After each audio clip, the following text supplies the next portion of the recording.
አልደረሰልኝም ማለት ነውና ግን ሰሞኑ ልክ ስንገላገልና እንዲህ አይነት የምስራች ስንሰማ አንኳኩተን ቆፍረን አልማዙን ስናገኘው ያው የእረፍት ሰዓት ይመጣል እንግዲህ ወደ አገልግሎቱ ተመልሰናል ማለት ነው።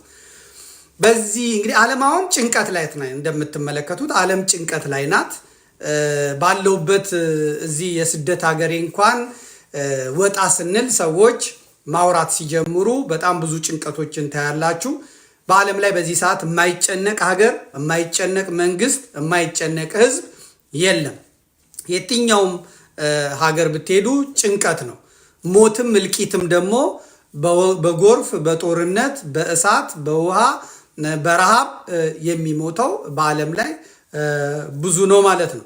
እንደ ፍልስጤምና እስራኤል አይነቱን ያያችሁ እንደሆነ እንደ ሊባኖስና እንደ ሶሪያ አይነቶቹን ያያችሁ እንደሆነ እንደ የመን፣ ሱዳን ያያችሁ እንደሆነ ያው ጦርነት ነው።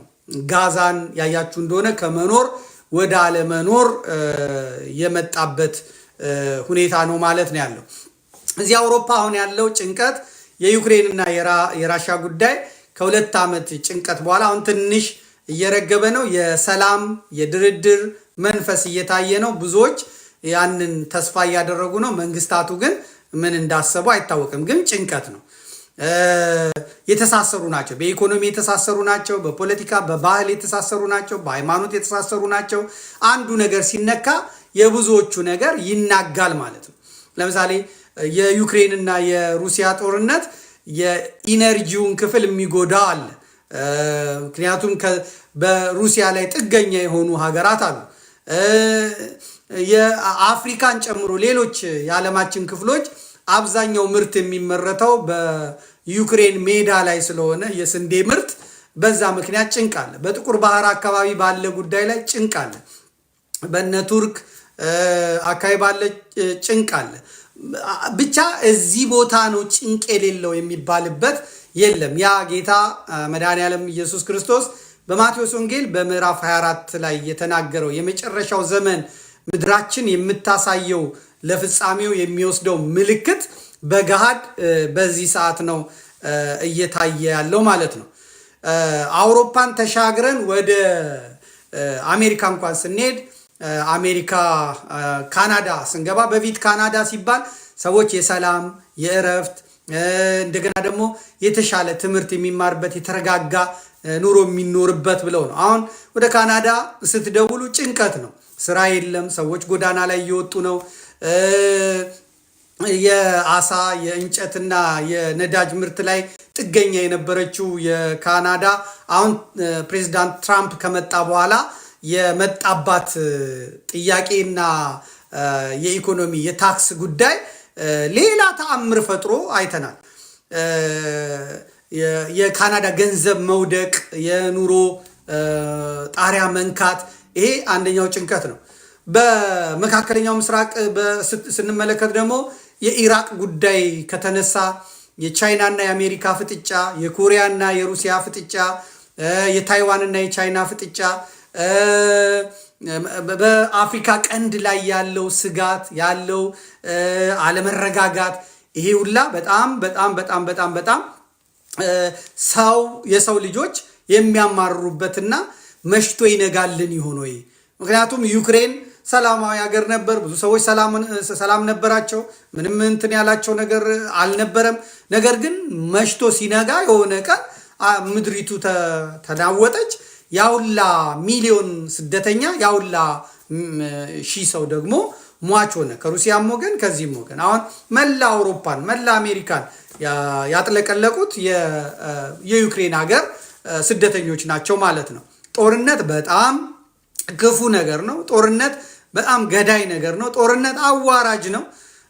ከለመዳችሁት ከሰፈራችሁ፣ ከወንዛችሁ፣ ከደብራችሁ፣ ከአድባራቱ የሚለይ ክፉ ነገር ነው እና ዓለም ጭንቀት ላት የኛ ሀገሩ ግን የተለየ ነው። ሌላው ጋር ቢጨነቁ ጭንቀታቸውን የሚያረጋጋላቸው ሳይኮሎጂስቶች አሏቸው። ቢታመሙ እየታከሙ ነው። በጦርነት መሃል እየታከሙ ነው። በስደት መሃል ይበላሉ፣ ይጠጣሉ። ይቀበሏቸዋል፣ ይማራሉ፣ ይሰራሉ። የዩክሬን ስደተኞች ሲመጡ በዚህ በጀርመን እንኳን ያየሁት እያንዳንዱ ጀርመናዊ ቤት ያላቸው ለ3 ወር ይሁን ለምናምን ስደተኞቹን እየተቀበለ በቤቱ ያስጠጋቸው ነበረ እና ሌላው ጋር ያለው ጭንቀት አዋራም እያራገፉ መከራም እየበሉ ነገር ግን እንደ ሰፈራቸው እንደ ኑሯቸው እንደ አካባቢያቸው ባይሆንላቸው የተሻለ ነገር ነው የሚኖሩት። የኛዎቹ እኛ ጋር ስንመጣ ነው ደስ የማይለው። የኛ መታረድ አለበት፣ ይታረዳል። የሚያሰድዱት አካላት አርደው ነው ሰውን ያርዳሉ በጀርባ በፊት። እኛ ጋር ደስ የማይለው ይደበድባሉ፣ እኛ ጋር ደስ የማይለው ይዘርፋሉ፣ እኛ ጋር ደግሞ መታገት ይጨመርበታል፣ ያግታሉ። ከብትህን ዘርፈው፣ እህልህን ዘርፈው፣ ሚስትህን ደፍረው፣ ልጅህን ደፍረው፣ አንተንም ወንዱን ይደፍራሉ። ሽመልስ አብዲሳ እንደተናገረው በኦሮሚያ ውስጥ ወንድ ይደፈራል። ሸኔ የሚባለው ኦነግ ሸኔ የሚባለው ወንድ ይደፍራል። እንግዲህ ፕሬዝዳንቱ የተናገረውን ነው የምነግራቸው። አስቀያሚ አስጸያፊው ነገር አባትን በልጆቻቸው ፊት አባትን በሚስቶቻቸው ፊት የሚደፍሩ ነውረኛና ልቡሳነ ስጋ ጋኔኖች ናቸው ያሉት። የኢትዮጵያው ትንሽ ለየት ይላል። መስጊድ ውስጥ ብትገባ አያድንህም። ከነ ሼኩ ከነ ሀጂው ከነ ኡስታዙ ምዕመናኑን አብሮ ነው የሚያቃጥልብህ። ቤተ ክርስቲያን ብትገባ ከነ መነኩሴው ከነ ካህኑ ከነ ዲያቆኑ ከነ ምዕመኑ ከነ ቤተ ክርስቲያኑ ከነ ንዋያተ ቅድሳቱ ነው የሚያቃጥልህ። የኛ ሀገሩ ከበድ ይላል ማለት ነው። በጣም ጫንም ያለ ነው። የኛ ሀገሩ እንደ ጋለ ብረት አይነት ነው። በጣም ይፋጃል፣ በጣም ያቃጥላል። እዚህ የሚያሰድዱት ሰዎች ፖለቲሻኑ የተማሩ ናቸው። ቢያንስ ከአንድ ከፍተኛ የትምህርት ማዕከል በአውሮፓ ደረጃ ተመርቀው የወጡ ናቸው። እኛ ጋር ግን ካድሬ ነው፣ ከሲቪል ሰርቪስ የወጡ ናቸው። እንደ አብይ አህመድ አይነቱ ደግሞ ከ4ኛ ክፍል ወይ ከ7ኛ ክፍል ቀጥታ ማስተርሱን የያዘ ሰው ነው ማለት ነው። በጣም ከባድ ነው። በጣም ከባድ ነው የዚህ የኛ ሀገሩ ማለት ነው። እና ፖለቲካው ደግሞ የኢትዮጵያው ለግምት አይመችም። በቃ እንደዚህ ሊሆን ይችላል እንደዚህ ሊሆን ይችላል ለመባል እንኳን አይመችም፣ አይጨበጥምም። ደግሞ በጣም የምትጨብጡት ነገር አይደለም። በርቀትም ደግሞ ቢሆን ለማየት አይን የሚያጭበረብር ነው። ፍጥነቱ ደግሞ እንደ ጃፓን ባቡር የፍጥነት ባቡር በጣም እንዲህ ብላችሁ እንደዚህ አይታችሁት እንዲህ ብሎ የሚያልፍ ነው የኛ ሀገሩ የፖለቲካ ሲቀያየር ልክ እስስት ያስንቃል ሲቀያየርም ማለት ነው። ባናቱ ይደራረባል፣ ይከመራል። ምንም ለመያዝም ለመተንተንም አይመችም ማለት ነው። እና ደግሞ ሲበዛ ውሸት ይበዛዋል። በየትኛውም የፖለቲካ መድረክ ፖለቲካ ከውሸት ጋር የተያዘ ነው። እውነት የሚመስል ነገር ከፊት እያሳየ አብዛኛውን በውሸት የሚሰራ ነው። የኢትዮጵያው ግን እውነት የሚመስል ሙሉ ውሸት ነው። ቀጣፊ ነው፣ ዋሾ ነው። ሃይማኖት እምነት የለም። ባህልን የሚጻረር ነው። በቃ ሰዎቹ ደግሞ የሚዋሹት ሰዎች ደግሞ ነጭ ሽበት ያወጡ ፀጉራቸው ተመልጦ ጆሮ ግንዳቸውን ያለፈ ማጅራታቸው ጋር የደረሰ ከዘራ የሚሄዱ አንዳንዶቹም የሚዋሹት ሰዎች በዳይፐሩላ የሚጠቀሙ ሰዎች ናቸው። በእውነት ዊልቸር ላይ ያሉ በድዳቸው ጥርሳቸው ረግፎ የሚሄዱ ዋሾዎች ናቸው። እሞታለሁ፣ ልጤ ተርሷል፣ መቃብሬ ተምሷል የማይሉ ናቸው። ይቀፋል ነፍሱን የራሱ ጉዳይ። ነገር ግን ስዩም መስፍንን የሚያክል ትልቅ ሰው ቴሌቪዥን መስኮት ላይ ቆሞ ባድመ ለእኛ ተፈርዷል ብሎ ህፃናት በሚያዩት ወጣቶች በሚያዩት ነገ ጋዜጠኛው የፖለቲካ ተንታኙ ሊተቸው የሚችለውን ነገር ፍጥጥ ብሎ የሚናገር ነው። በቃ አለቃው መለስ ዜናዊ የሆነበት ሰው ዝለል ሲባል ይዘላል፣ ቁጭ በል ሲባል ቁጭ ይላል ማለት ነው። ልክ አሁን አብይ አህመድ ቁጭ በል ዝለል ሲላቸው እንደሚዘሉት ማለት ነው። እና በጣም የኛ ሀገር ፖለቲካ እንደምታዩት ነው። ስለዚህ ሁሉም ደግሞ ይህንኑ ባህል ነው ይዘው የሚመጡት። ተቃዋሚ ፓርቲ ውስጥም ያሉት ይህን ባህል ይዘው ነው የሚመጡት። አብዛኛው በአፍሪካ የምንበለው አንዳንዶቹ ቦታ በእውቀት በትምህርት ይመጣሉ። አብዛኛው በኢትዮጵያ ግን የምናየው አብዛኛው የድሃ ልጅ ነው። የድሃ ልጆች ናቸው ወደ ፖለቲካው የሚመጡት። አብዛኛው የሀብታሙ ልጅ የባለጸጋው ልጅ በእውቀት በትምህርት ጂኒየስ የሚባለው ወደ ፖለቲካው አካባቢ አይመጣም። የመከላከያውን ዘርፍ ለመያዝ አይመጣም። መከላከያ አካባቢ ያሉት ሰዎች በአጥር ሲዘሉ የነበሩ፣ ፎርፌ ሲመቱ የነበሩ፣ ከ8ኛ ክፍል ያቋረጡ፣ ማንበብ መጻፍ የማይችሉ ሰዎች ናቸው እና እንጀራ መብላት አቅቷቸው የሚሰሩት ስራ አጥተው የሚቀጠሩበት ቦታ ጠፍቷቸው ለምን ወታደር ቤት ሄጄ እዛ የሚሆነውን አልሆንም ብለው የገቡ ሰዎች ናቸው። አብዛኞቹ ምርኮኞች ናቸው። ለምሳሌ አሁን የኢትዮጵያን መከላከያ ሚኒስቴር የሚመሩ ሰዎች ምርኮኞች ናቸው፣ በወያኔ የተማረኩ። በምንም መስፈርት ምርኮኛ የወታደሮች አለቃ ሊሆን አይችልም። በኢትዮጵያ ግን የማይቻል ነገር የለም። የወታደሮች አለቃ የሚሆነው ሰው በጣም ጀግና፣ በጣም ብዙ ጦርነት የመራ፣ በጣም ብዙ ጦርነት ያሸነፈ፣ በእሳት ውስጥ የሾለከ ምን ያለ ነው እና ሲያወራም እሱን ለመሆን ነው ሰው የሚጥረው። በኢትዮጵያ ግን የጦር መሪዎቹ ምርኮኞች ናቸው፣ እንዳለ የወያኔ የሻዕቢያ ምርኮኞች ናቸው እና ወታደሮቻቸው ፊት ሲቆሙ የሚያወሩት ነገር የለም። ምክንያቱም ታሪካቸው ምርኮ ነው። ወጥ ቤት የነበሩ ናቸው፣ መዝገብ ቤት የነበሩ ናቸው።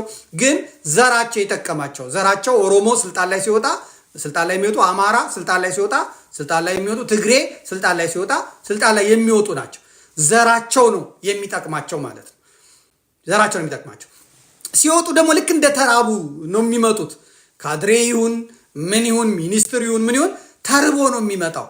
ጭቃ ቤት ውስጥ የኖረ ነው፣ ገጠር መደብ ላይ ያደገ ነው፣ ባዶ እግሩን የኖረ ነው።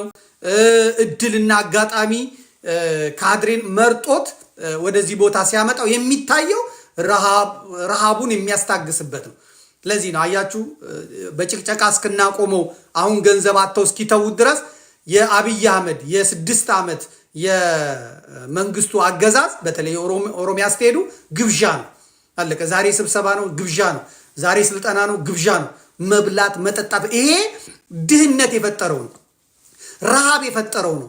ሰቀቀን በሰቀቀን ውስጥ ያደጉ ናቸው። እገሌ ከገሌ የለም፣ በሰቀቀን ውስጥ ያደጉ ናቸው እና ያንን ሰቀቀናቸው ነው የሚወጡት። ግማሹ ሴት ሲመኝ የኖረ ነው። አሁን ባለበት ቦታ ከ4-5 ሴት ጋር መተኛት፣ ከ4-5 ሴት መውለድ፣ መጨማለቅ፣ ይሄ ነው የሚታየው ማለት ነው።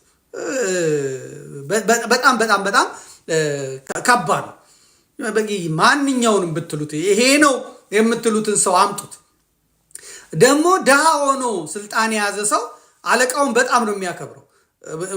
ምክንያቱም የእውቀት ለዓለም የሚሆን የሚሸጠው እውቀት ስለሌለው፣ ያንን እውቀቱን የሚገዛው ስለሌለው ያለው አማራጭ ከዚያ የስልጣን እርከን ከወረደ እከካም ነው የሚሆነው፣ አመዳም ነው የሚሆነው፣ በቃ የአሸቦ ዕቃ ነው የሚሆነው እና ጥሏቸው የሄዱት የመንደር ጠላ አብሯቸው ሲጠጣ፣ ጫት አብሯቸው ሲቅም ከነበሩት ጓደኞቹ እንኳን መቀላቀል አይችልም። ስለዚህ ያለው አማራጭ አርግ የሚባለውን እያደረገ ይቀመጣል ማለት ነው። አድርግ የተባለውን እያደረገ ይቀመጣል ማለት ነው። ስለዚህ የኢትዮጵያ ፖለቲካ እንግዲህ የአፍሪካውን የምኑን ማማይተ ኢትዮጵያ ውስጥና አብዛኞቹ እናቃቸዋለን፣ በስራ አጋጣሚ እናቃቸዋለን፣ በመንደር በሰፈር እናቃቸዋለን። ስትመለከቷቸው አብዛኛዎቹ የደሃ ልጆች ናቸው። ከዚህ ቦታ መውረድ አይፈልጉም። ሚኒስትር ሆነው እኮ ኒውዮርክ ሄደው ህንፃውን በማየት 2 ቀን እዛ ስር ቆመው የሚውሉ አሉ። ለፓርላማ ተመርጠው መጥተው ህንፃው እንዳይወድቅባቸው እንደሚሉ አሉ። በሊፍት ውስጥ ለመሄድ የሰው ጭምቅ አድርገው ይዘው በላያቸው ላይ ሽንታቸውን ጭርቅ ሲያደርጉ የነበሩ ሰዎች እኮ ናቸው። አሁን ካሜራ ፊት ቁጭ ብለው ልክ እንደንትን የሚጫወቱት በየት በኩል ነው ወደ ፒያሳ የሚወስደን፣ በየት በኩል ነው ወደ 4 ኪሎ የሚወስደን የሚለው ሰው እኮ ነው ዛሬ የ4 ኪሎንና የፒያሳን ሰው አፈናቅሎ መከራ አፈር ከደቼ የሚያበላው ማለት ነው። አፈር ከደቼ የሚያበላው ማለት ነው። እና የዚህ የኢትዮጵያ ፖለቲካ ይሄ ልክ ይሄንኑ ነው የሚያየው። አሁን በፋኖ ውስጥ የምታዩት እንደዚህ አይነት መንፈስ አለ። ምክንያቱም አብዛኛው የብአዴን ልጅ ነው። በፋኖ ውስጥ አብዛኛው የብአዴን ግርፍ፣ የብአዴን ልጅ አብዛኛው የአብን ልጅ የአብን ግርፍ፣ አብዛኛው የግንቦት ሰባት ግርፍ፣ አብዛኛው የኢዜማ ግርፍ ናቸው። በዛ ውስጥ የገቡት በአመራርነት ደረጃ ያሉት በጣም ጥቂቶች ናቸው፣ ከየትኛውም ቫይረስ ጋር ሳይነካኩ ያሉት። ስለዚህ እነዚህ ሰዎች ደግሞ ያውቁታል ምን ሲኮን ምን እንደሚኮን ማለት ነው። እና ይሄ የደሃ ሜንታሊቲ፣ ይሄ የችጋራ ሜንታሊቲ፣ ይሄ የማጣት ሜንታሊቲ፣ ይሄ የሆድ ፖለቲካ እስካልቀረ ድረስ በጣም ብዙ ነገር እንትን ይላል ማለት ነው። እንግዲህ የሰሞኑን ፖለቲካ ዞር ብለን ስናየው ትግራይ ነው የምንሄደው። ትግራይ እንደምትመለከቱት ትርምስምሱ ወጥቷል። ትግሬ መላቅጡ ነው የጠፋበት። ኦሮሞማው በሚፈልገው መንገድ ትግሬን ጠፍጥፎ እየነዳው ነው። በሚገርም ሁኔታ የናቁት አብይ አህመድ መሀይም ነው ድንክ ነው ያሉት አብይ አህመድ ዳይኖሰር ሆኖ ቀጭኔ ላይ ሆኖ አፈር ከደቼ እያበላቸው ነው። አሁን ለሶስተኛ ጊዜውን ለአራተኛ ጊዜ አላቅም ብቻ በዚህ ዓመት 7 ዓመት ውስጥ ኦሮሞማው የትግሬውን ፖለቲካ ቁማሩን በሐላል ቅርጥፍጥፍ አድርጎ በልቶባቸዋል ማለት ነው። አሁን የትግሬ ፖለቲካ በአብይ አህመድ እጅ ወድቋል። ትግሬም የአብይ አህመድን ደጅ የሚጠና ሆኗል ማለት ነው። እውነታው ይሄ ነው። እንደ ትግሬ አሁን አብይ አህመድ የሚቀልድበት፣ እንደ ትግሬ አሁን አብይ አህመድ የሚያሾፍበት የለም። ለምሳሌ ድንኩ ሲለው የነበረው ጌታቸው ረዳ አብይ አህመድ መድረክ ላይ አውጥቶ እሱ ዝሆን ሆኖ ያው እሱን ድንክ አድርጎ ጥሎታል ማለት ነው። እንግዲህ ትግራይ የሚኮሩበት ነገር ነበራቸው። ህወሓት የሚኮራበት ነገር ነበረው። አንድ ሰው ነበረ በትግራይ መለስ ዜናዊ የሚባል ሰው ነበረ። መልስ በኪሴ ይሉታል። አንደበተ ርቱዕ ነው፣ መሬ ነው። ያው ከጎጃም የሚጠጋ የዘር ሐረግ ስላለው ያደገውም ደግሞ እዚሁ በህፃንነቱ መጥቶ ጄኔራሉን ጌታ አዲስ አበባ ስለሆነ አማርኛን በደንብ አድርጎ አቀለጣጥፎ ነው የሚናገረው። እና ህወሓት ለ30 ምናምን ዓመት የመለስ ዜናዊ ምላሳቸው ነበር፣ አንደበታቸው ነበር።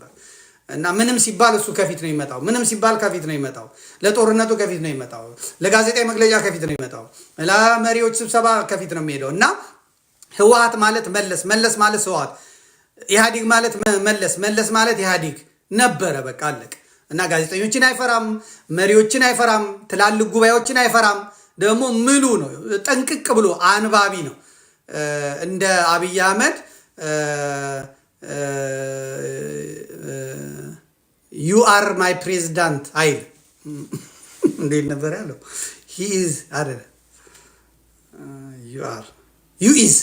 ዩ ኢዝ ማይ ፕሬዚዳንት አይልም ማለት ነው። እና ጥንቅቅ ያለ ነው አማርኛው። ሲፈልግ ያጣምመዋል፣ ሲፈልግ ያቀነዋል። መለስ ዜናዊ እንደዚህ ነው።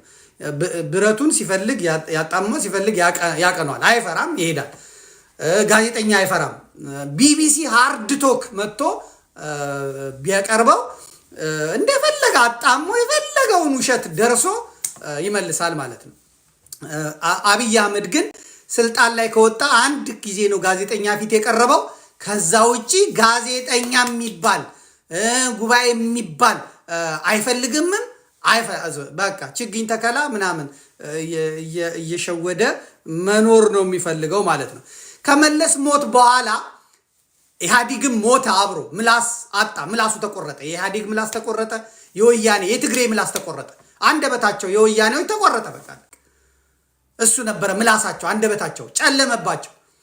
ስብሃት ነጋ ይናገራል እንዳይባል ጃጅቷል። ጃጅቶም ቢሆን መምራት አይችልም። ደብረ ጽዮንም ቢያመጡትም ደብረ ጽዮንም ብሎ አምጦ ነው አይችልም። ጸጋ ነው፣ ጸጋ ያስፈልጋል። እሱ ቴክኒሻን ነገር ነው፣ ሬዲዮ ቴክኒሻን ነበረ። አሁን አምጥተህ በግድ በቆይታ መሪ ልታደርገው አትችልም። ስለዚህ ከመለስ በኋላ ለትግሬ አንደበት የነበረውና ምላስ የነበረው ጌታቸው ረዳ ነበር። ጌታቸው ረዳ ወሎ የኖረ ራያ የኖረ ሰው ነው። አራዳ ነው፣ ደግሞ የተማረም ነው፣ ፈጣን ነው፣ ከሁሉም ጋር ይግባባል። በዲፕሎማሲው መልክ ቢባል መስክ ቢባል ከነጮቹ ጋር ከጥቁሮቹ ጋር ከማንም ጋር ተግባብቶ የሚሰራ ነፃ የሆነ ሰው ነው ጌታቸው ረዳ ማለት ነው። ስለዚህ ወያኔ በገዛ እጇን አውጥታ ይሄ ሰውዬ ካልወረደልን አለች። መቀሱን ለአብይ አህመድ ሰጠች። አብይ አህመድ ካላችሁማ ምን ቸገረኝ፣ እኔማ ይህን ሰውዬ ልበቀለው እኮ እፈልግ ነበረ ብሎ ጌታቸው ረዳ የተባለውን የቲፒኤልኤፍም የትግራይ የፖለቲካ ፓርቲዎችም ምላስ ቆርጦ ጣለ ማለት ነው። አለቀ። ጎምዶ ጣለው። ስለዚህ አሁን ትግራይ ተመልሳ ወደ ታደሰ ወረደ ጋር ገብታለች። ያው ታደሰ ወረደን ታውቁታላችሁ። በጣም አንደበተ ርቱዕ ነው። ቆይ እስቲ ልላክላችሁ። በጣም አንደበተ ርቱዕ ነው። ቆይ ላምጣው እስቲ። በጣም እኔ ጥሩ ነው። እስቲ አንደበተ ርቱዕ ነው እሱ። እንግዲህ ይሄ ነው የሚያስፈልገን ብሎ ትግሬ እሱን ወክሎታል። ቅድም ስላላኩልህ በጣም ይቅርታ ወንድም አለም። ይህንን በደንብ አድርገ ለአድማጭ ተመልካቾቻችን አድርስልን። ይህንን አድርስልን። ይኸው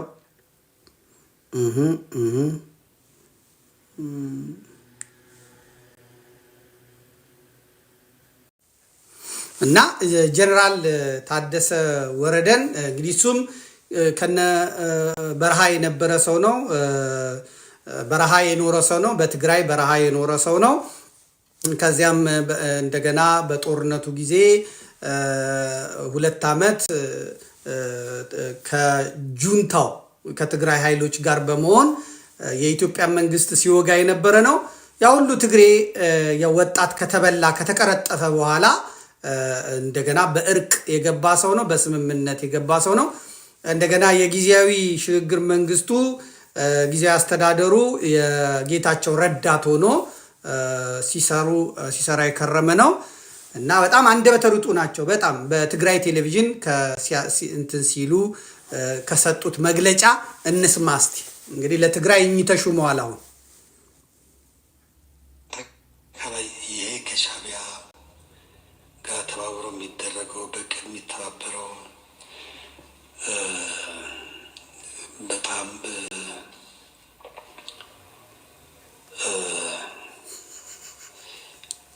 ጥሩ ግንኙነት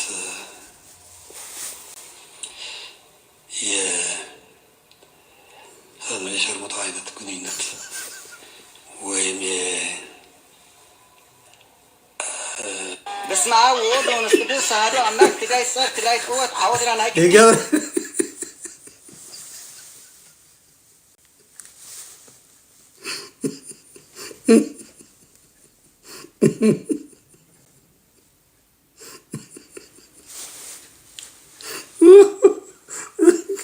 እስቲ በጣም አንደበተ ርቱዕ ናቸው። አንዴ ድገማቸው። አንዴ ስመ አብ ወወልድ ወመንፈስ ቅዱስ ይላል።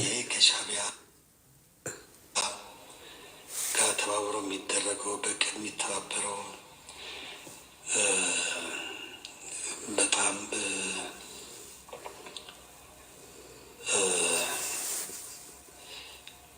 ጥሩ ግንኙነት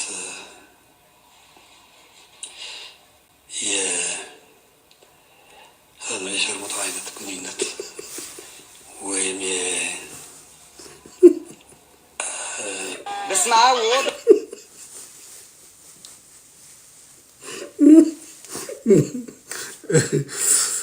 እንግዲህ አሁን ለትግራይ እኚህ ሰው ተሹመዋል። በእውነት በጣም እንትን የሚሉ ናቸው። በጣም ተሹመዋል። እሳቸው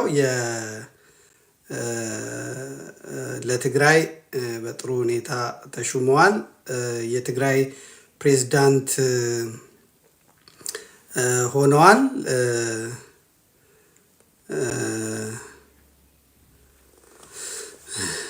የመንግስት ርክክብም ተደርጓል። አንድ ጊዜ እሷ ርክክቧን ልላክላችሁ ብዬ ነው። አንድ ጊዜ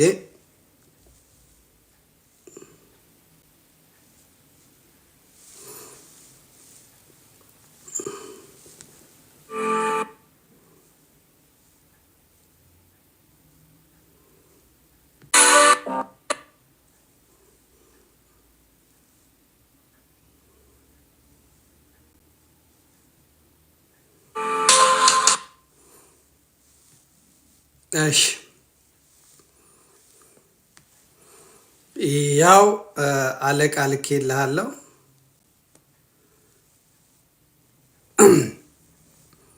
እንግዲህ እንደምታዩት የትግራይ ምላስ የነበረውን አንደበት የነበረውን በዲፕሎማሲም በምንም የሆነውን ታጋይ አልነበረም። እሱ የከተማ ልጅ ነው። ስለዚህ እሱ አያስፈልገንም፣ ይሄው ከበረሃ ጀምሮ የምናውቀው ያስፈልገናል ብለዋል።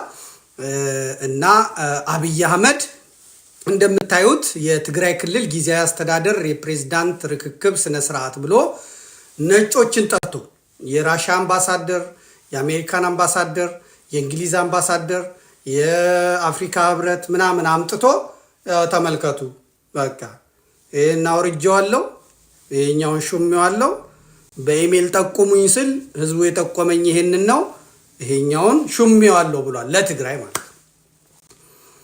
ደግነቱ የአብይ አህመድ ቁማሩ አሪፍ ነው። ቁማሩ አሪፍ ቢሆንም ግን እንደ አማራ ምናምን እንደ ኦሮሞ እንደ ደቡብ እንደ ምናምን አይደለም። አሁን አረጋ ከበደን ዲፕሎማት ጠርቶ ተመስገን ጥሩነህ ምናምን አማራ ምናምን መቀለጃው ነው።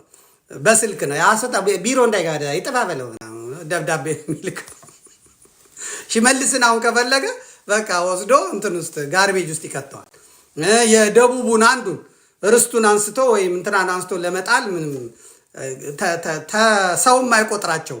እዚህ ጋር ግን እሱም ፖለቲካን የሰራባቸው ግን ደግሞ ነጮቹን አምጥቶ ይኸው እናንተ እያያችሁኝ በእናንተ ፊት ይኸው ተፈራርመናል፣ ይኸው በቃ ተመልከቱ፣ ምስክሩ ነኝ በጌታ ስም ወላሂ ምስክሩ ነኝ ብሎ ባላህና በጌታ ስም ምሎ ነው ያስጀመረው ማለት ነው። እና የትግራይ ሁኔታ ፖለቲካው ዝብርቅርቅ ያለ ነው። በትግራይ አሁንም ስደተኞቹ እዛው ሰው ወደ ስደተኞች ካምፕ እየገባ ነው። ኑሮ ሲወደድ ሰዎች ወደ መጠለያ ካምፕ ነው የሚሄዱ። የቤት ኪራይ መክፈል ያቃታቸው፣ መብላት መጠጣት ያቃታቸው ወደ ትምህርት ቤቶቹ በሙሉ ተዘግተዋል። ትምህርት ቤቶቹ የስደተኛ ካምፕ ሆኗል። ግማሽ ወድሟል። ምኑ ወድሟል። ሁሉ ነገር ወድሟል። ልብ ብላችሁ ካያችሁ አሁን የሚሰደደውን ትግሬ ብትመለከቱ ትደነግጣላችሁ። በጅቡቲ በራ፣ በአፋር በራ፣ በየመን በራ ብትመለከቱ ጉድ ነው። ነቅሎ እየወጣ ነው። ትግራይ ዙሪያው የታጠረ ነው። የትም መሄድ አይችልም። ይሄ እንግዲህ ታላላቆቻቸው የፈጠሩባቸው ነገር ነው። ትግሬ የትም ሄዶ የሚሰራ ነበር። አማራ የትም ሄዶ የሚሰራ፣ ኦሮሞ የትም ሄዶ የሚሰራ ነበር። በኢትዮጵያ ውስጥ ተዟዙሮ መስራት፣ ተዟዙሮ መብላት የነበረ ነው። የቀደመ የነበረ ነገር ነው። አሁን ግን ባለው ሁኔታ ተዟዙሮ መብላት መስራት አይደለም ከቤት ወጥቶ ተመልሶ ለመግባት የማይቻልበት ስርዓት ተፈጥሯል ማለት ነው። ራሷ ወያኔ የፈጠረችው ነው። ጉድጓዱን ስትቆፍረው እሷ ለአማራ ብላ ነበር የቆፈረችው። አማራን ጨቁና ለመያዝ፣ አማራን ለማሰቃየት፣ አማራን ሀገር ለማሳጣት ነበረ እና ስራ ሲቀጠር ሰው መታወቂያው እየታየ ዘሩ ብሔሩ አማራ ካለ ስራ እንዲያጣ፣ ቅድሚያ እንዲያጣ፣ በትምህርት በምን እንዲጎዳ ብላ ለአማራ ያመጣችው ነበር። እዛ ላይ ትግሬ ስለሚል ትግሬ አንደኛ እንዲሆን ከተቻለ ኦሮሞ አካባቢ ኦሮሞ ሁለተኛ እንዲሆን እንደዚህ ብላ ነበር የፈጠረችው። አሁን የትም መሄድ አይቻልም፣ አለቀ። ክልል ለከብት ነው። ክልል ማለት ለከብት ነው። መከለል የሚከለለው ለከብት ነው። ለሰዎች ክፍለ ሀገር ነው። ክፍለ ሀገር ነበር። ሀገር አለ፣ የሀገር ክፍል ነበር። አሁን ወያኔ መጣችና ከለለችው። በረት ሰራች። ስለዚህ እያንዳንዳችሁ ከበረታችሁ አትወጡም ማለች። ይኸው በረቱ እሷ ላይ ጠነከረ። ወደ ኤርትራ መሄድ አይችልም ትግሬ፣ ወደ አማራ መሄድ አይችልም ትግሬ፣ ወደ አፋር መሄድ አይችልም ትግሬ፣ በመኪና እንኳን መምጣት አይችልም ትግሬ። ወደ አዲስ አበባ የሚመጣው በአውሮፕላን ነው። አውሮፕላኑ ደግሞ ድሮ ዱባይ፣ ጣሊያን፣ ፈረንሳይ ደርሶ መልስ የሆነውን ስራ የለም፣ እንቅስቃሴ የለም። እና በእውነት ትግራይ የወደቀባት መዓት እንዲህ በቀላሉ የሚገለጥ አይደለም። ቀላል ነገር አይደለም። በጣም ከባድ ነው ማለት ነው። የብዙዎቹን የትግሬ ፔጆችን አይቻለሁ። በጣም ተከፋፍለዋል። 2-3 ቦታ ተለያይተዋል። በፊት አነ ተጋራ ይሉ የነበሩት የትግሬ ፔጆች አሁን 2-3 ቦታ ተከፋፍለው አድዋ፣ አጋመ፣ እንደርታ፣ ራያ፣ ምዕራብ ትግራይ ምናምን ተባብለው ተከፋፍሏል። እነ ስታሊንና እነ እንትና እንኳን አንድ ላይ አይደሉም። እነሱን ያግዟቸው የነበሩት ኦሮሞዎች እንኳን አሁን ሁለት ቦታ ናቸው። ሁለት ቦታ ነው። ግማሹ የአንደኛውን የደብረ ጽዮንን ቡድን ደግፎ፣ ግማሹ የነጌታቸውን ቡድን ደግፎ የበለጠ እሳትና ጭድ እያደረጋቸው ነው ማለት ነው። በፊት ቲፒኤልኤፍ ሌላው ላይ ያደርግ የነበረው ክፋት ዛሬ በትግሬ አክቲቪስቶች፣ በትግሬ ጋዜጠኞች ላይ ደርሶ ያዋለው ማለት ነው። አሁንም የተሰበረ ልብ የለም። አሁንም መጸጸት የለም። አሁንም ማልቀስ የለም። አሁንም የይቅርታ ልብ የላቸው። አሁንም ጥጋብ ነው። አሁንም ትዕቢት ነው። አሁንም ጉራ ነው። አሁንም ፉከራ ነው። እነሱ ከማን የተለዩ እንደሚመስላቸው መድኃኔዓለም ይወቅ። ኢትዮጵያ ውስጥ ነው ያሉት። አብዛኛው ትግሬ ድሃ ነው፣ ልክ እንደ አማራው፣ እንደ ኦሮሞ፣ እንደ ሱማሌው። ነገር ግን እነዚህ አየር ላይ ያሉት ትግሬዎች በሜካፕ አብደው በዚህ በእርዳታ ብርና በምዕራባው ዓለም የአየር ጸባይ ትንቡክ ያለ ፊታቸውን ይዘው ከሌላ ዓለም ከሌላ ፕላኔት እንደመጣ ኢትዮጵያ ውስጥ የማናቃቸው መስለው ነው የሚኩራሩት። እሱ ነገር አሁን ትንሽ ሰከን እያለ በረድ እያለ ነው። የፈጠሩትም አንድነት አማራን ለማብሸቅ ሌላውን ኢትዮጵያ ለማብሸቅ የመጣው የትግራይ አንድነት እሱ እየተናደ መጥቶ ጎጣዊነት፣ መንደሬነት ተስፋፍቶ እርስ በራሳቸው እንትን ብሏል። እንደ እምቧይኳብ ነው በእውነት የተናደው ማለት ነው። አማራን 5-6 ቦታ፣ ኦሮሞን 5-6 ቦታ ከፋፍሎ አማራና ኦሮሞን አጋይቶ እኛ ትግራይ አንድ ነን፣ ተጋሩ ነን፣ ትግራዋይ ነን ምናምን እያለ አንድ የፖለቲካ ማህበረሰብ ፈጥሮ ወያኔ ያራመደው ነገር አሁን አልሰራላቸውም ማለት ነው። እንትኑ እሳቱ እዛው ነው የነደደው፣ ቦምቡ እዛው ነው የፈነዳው ማለት ነው። የወያኔ ፍልስምና አፈር ከድሜ በልቶታል። አሁን ኢሮብ ነን ነው የሚለው፣ ሰብዓ እንደርታ ነን የሚለው፣ ሽሬ ነን የሚለው፣ አዲግራት ነው የሚለው፣ አደሞች እንዲያርገው እንደዚህ አርገው ነው የሚለው። እርስ በርሳቸው ተለያይተዋል ማለት ነው። እንግዲህ ይሄን የፈጠረው ጊዜ ነው፣ ዘመን ነው። ይሄ ቀን ይመጣል ብሎ የገመተ የለም። እነሱም አይታችኋል። ጭፈራቸው ልዩ ነበር፣ እስክስታቸው ልዩ ነበር፣ አነተጋሩ ነበር። ግንቦት 20 በመጣ ቁጥር ወሩ በሙሉ ክላሽ ነው። ወሩ በሙሉ እንበር ተገደለይ ዝል መዝለል ነው፣ መጨፈር ነው። ወንድም ወንድሙን የገደለበትን እያሳዩ ልክ ሚሳኤል ያመጠቁ ይመስል፣ ልክ ምንድነው ስሙ ሳተላይት ያመጠቁ ይመስል፣ ልክ ቴክኖሎጂ የተገኘ ይመስል በረሃ ለበረሃ እየተንጠራወዘ ወንድም ወንድሙን የገደለበትን የሚያስታውስ እሱም ጠፋ። አሁን እሱም ቀርቶ መፋጠጥ ሆናል ማለት ነው። ስለዚህ በትግራይ ትርምስምስ ያለ ነገር ነው ያለው። ከመቀበል ውጭ አማራጭ የላቸውም። አሁን አንደበተ ርቱዕ የሆነ ጀነራል ተመድቦላቸዋል። ወታደር የነበረ ነው። ይስማሙ አይስማሙ የምናውቀው ነገር የለም። ግን አብይ አህመድ አሁን ካርታውን በደንብ ስቦ እየተጫወተባቸው ነው። እዛ አሁን እንትና አልቀበልም ቢሉ ማን ነው ስማቸው? መቀሌ የተቀመጡት ደብረጽዮን አንቀበልም ቢሉ ይኸው እንግሊዝ አይታችኋል። እናንተ አይታችኋል። እናንተ ፊት ነው ያፈራረምኩት። እዛ ያሉት ጠግበዋል። ከሻቢያ ጋር አብረው ናቸው። ስለዚህ ትንሽ ቁጤ ስጡንና ሻቢያንም ወያኔንም አብረን እንምታ ብለው ድጋሚ ወደ ትግራይ ሊዘምት ይችላል። ኦሮሞማው ሰሜኑን ማድቀቅ ስለሚፈልግ ማለት እውነት ነው። እኔ የምነግራችሁ ይመራል፣ ግን ምን አባቴ ላድርግ? ይመራል፣ ግን መቀበል ነው። ለትግራይ አሁንም የምመክረው ትግራይን አርክሰዋታል፣ በጣም አርክሰዋታል። ታቦተ ጽዮን ፊት ነውር ተሰርቷል። እና አባ ሰረቀ ብርሃን፣ ሌሎች ወንበዴዎች የትግራይን ሃይማኖት የትግራይን ቅድስና አርክሰውታል። እረፍት አታገኙም። እውነቱን ነው የምነግራችሁ። እውነቱን ስነግራችሁ ማለት ነው። አሜሪካንን ያዙ፣ እንግሊዝን ያዙ፣ አብይ እግር ስር ተደፉ፣ ሚሊየን መሳሪያ ይኑራችሁ፣ ምን ይላችሁ፣ ትግራይን አርክሳችኋታል። ያን ቅዱስ ደብር ያን ቅዱስ ታቦት አርክሳችሁታል። ነውር ፈጽማችኋል። ኢትዮጵያን አዋርዳችኋል። ኢትዮጵያ የተወለደችበት የተፈጠረችበትን ምድር እናንተ አርክሳችሁታል። እንደኔ የሚነግራችሁ ሰው የለም። በሌላው ሊፈራችሁ ይችላል። እኔ ግን እውነቱን ልንገራችሁ።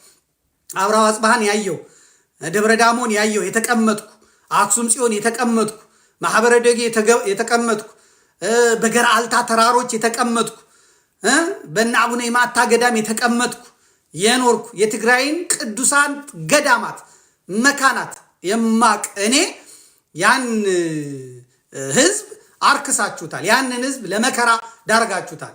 ለሃጣን የመጣ ጦስ ደግሞ ለጻድቃኑ ተርፏል። ስለዚህ ለትግራይ የሚያስፈልጋት አሁን እጁን ወደ አሜሪካ መዘርጋት አይደለም። ጆ ባይደን ብትሉ ጆ ባይደን ለራሱ የማይሆንበት ጊዜ መጣ። ያችሁ ለራሱ የማይሆንበት ዘመን መጣ። ኢትዮጵያ እጆቿን ወደ እግዚአብሔር ትዘረጋለች የሚለውን ቃል ረሳችሁ። እናንተ በመሳሪያችሁ፣ እናንተ በወያኔ፣ እናንተ በህወሓት፣ እናንተ በቲፒኤልኤፍ ተመካችሁ፣ በበረሃዎቻችሁ ተመካችሁ፣ በተዋጊዎቻችሁ ተመካችሁ። ስለዚህ እግዚአብሔር ረሳችሁ፣ እግዚአብሔር ከዳችሁ፣ እግዚአብሔር ተለያችሁ። አሁን ጭንቅ በጭንቅ በቃ ምን ታመጣ? ብትነገር የምትሰማው የለ፣ ብትደመጥ የምትሰማው የለ፣ አለቅ። እግዚአብሔር ከተለየ ምን ታደርገዋል? የሚያስፈልገው አሁንም ሰብሰብ ብሎ እግዚአብሔር የሚቀበልበትን እግዚአብሔር ይቅር የሚልበትን መንገድ ያውቃልና ወደዛ መመለስ ነው።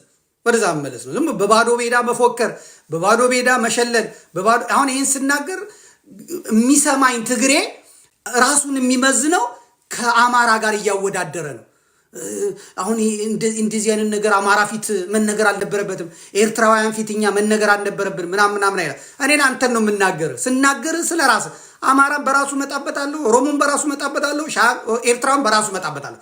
ስለ ትግሬ ስናገር ግን ትግሬዎች ይሄንን ማስተካከል አለበት። የርኩሰት ምድር ነው የተፈጠረበት፣ የነውረኞች ምድር ነው የተፈጠረበት። አዎ ጥጋብ አልነበረም። አስረሽ ምቺው ሚኒስትሮች እኮ ናቸው አይደለ? ለስብሰባ መቀሌን ምርጫ አድርጉ፣ ምርጥ ሴቶች አሉ ያሉት የሴክስ ቱሪዝምን ለማስፋፋት በመስቀል ስር ጭፈራ ያመጣችሁት እናንተ እኮ ናቸው። እና አሁንም ጣጣው እንዲበርድ ያናርጉ። የኢትዮጵያን ቤተ ክርስቲያን ለሁለት የከፈላችሁ የገመሳችሁ ቅዱስ ፓትርያርኩን ወገንነቱ በስጋ ከናንተ የሆነውን ፓትርያርክ ትግራይ ምድር ቢሄድ አባገዳ ተቀብላችሁ ቄጤማ ጎዝጉዛችሁ የገረፋችሁን ያስራባችሁን ያስጠማችሁን የለጠለጣችሁን ሱሪያችሁን ዝቅ አድርጎ በሳማ የገረፋችሁን በድሮን የጨፈጨፋችሁን በመትረየስ በቦምብ አፈር ከደቼ ያበላችሁን አባገዳ ቄጤማ እየጎዘጎዛችሁ አምባሻ እየወረወራችሁ ፈንዲሻ እየበተናችሁ ብብታችሁን ብሽሽታችሁን እስኪያልበው ድረስ እየዘለላችሁ አሽቃብጣችሁ ፍርፋሪ ብናገኝ ስልጣን ብናገኝ በኦሮሞ ዘንድ ሞገስ ብናገኝ ብላችሁ እና አባ ሳዊሮስን ተቀብላችሁ አባገዳ ተቀብላችሁ ልክ ያገቧችሁን ተቀብላችሁ ከናንተ ወገን የሆኑ ስለ እናንተ ሲያለቅሱ በእናንተ ሲገፉ የኖሩትን ቅዱስ ፓትርያርክ ወደ እናንተ ሲመጡ ግን በር ዘግታችሁ ኪዳን እንዳያደርሱ የቤተ መቅደስ በር ጠርቅማችሁ ከውጭ አዋርዳችሁ እግዚአብሔር ሆኖ የመጣውን እግዚአብሔርን አንፈልግም ሂድ ብላችሁ አባራችሁ ዛሬ ትባክናላችሁ። ድንጋይ ተሸክማችሁ ይቅርታ ያለበለዚያ ታዩታላችሁ። የኔ እውነት ያሸንፋል። አባ ሰረቀ ሟች ነው። አሁን ሴት ደፍሮ ጳጳስ የሆነው የአክሱም ሴት ደፍሮ እንግሊዝ ሀገር የማይገባው እና አባ አሮን የሚመሩት የትግራይ የቤተ ክህነት በሱ ነውር ምክንያት የምትቀበሉትን መከራ ገና ታዩታላችሁ። ብትበሉ አትጠግቡም፣ ብትለብሱ አትደምቁም፣ ብትናገሩ አትሰሙም። ታላቋን ቤተክርስቲያን ከነክብሯ አዋርዳችኋልና ስለዚህ ብሔራዊ የሆነ ይቅርታ፣ ብሔራዊ የሆነ ንስሐ ያስፈልጋችኋል። ያለበለዚያ ስትጫጫ ትኖራለህ። ጦርነት ገጥማለሁ ብለህ ትወጣለህ፣ እንደ ቅጠል ትረግፋለህ። እንበር ተጋዳ ላይ ብትል ወደ ላይ ወደ ታች ብትል እግዚአብሔር ካልሆነ የለም። እነግርሃለሁ። እውነቱን ነው የምነግርህ። ንስሐ ያስፈልጋል። ጥጋቡ እንደ ሰዶምና እንደ ገሞራ ነበር የሆነው። 22ን ያየ የትግሬ ጥጋብ፣ የወያኔ ጥጋብ፣ ያሁላ ሰካራም፣ ያሁላ ጠጪ፣ ያሁሉ አመንዝራ፣ ያሁላ ጋለሞታ ለትግራይ ምንም አላመጣላትም። በረከት አላመጣላትም። ውርደት ነው ያመጣላት። ስለዚህ ንስሐ ያስፈልጋል። ጥበበኛ መሆን ያስፈልጋል። መረጋጋት ያስፈልጋል። መረጋጋት ያስፈልጋል። መጀመሪያ ህመሙን በሽታውን ማወቅ ያስፈልጋል። ያንን አመዛዝኖ ብትንቀሳቀሱ ጥሩ ነው ማለት ነው። ወደ አማራ ስንመጣ አማራ እንግዲህ ለዘመናት በላዩ ላይ የተከመረበትን መርገምት በዚህ ዘመን ልጆቹ ተነስተዋል፣ ትውልዱ ተነስተዋል።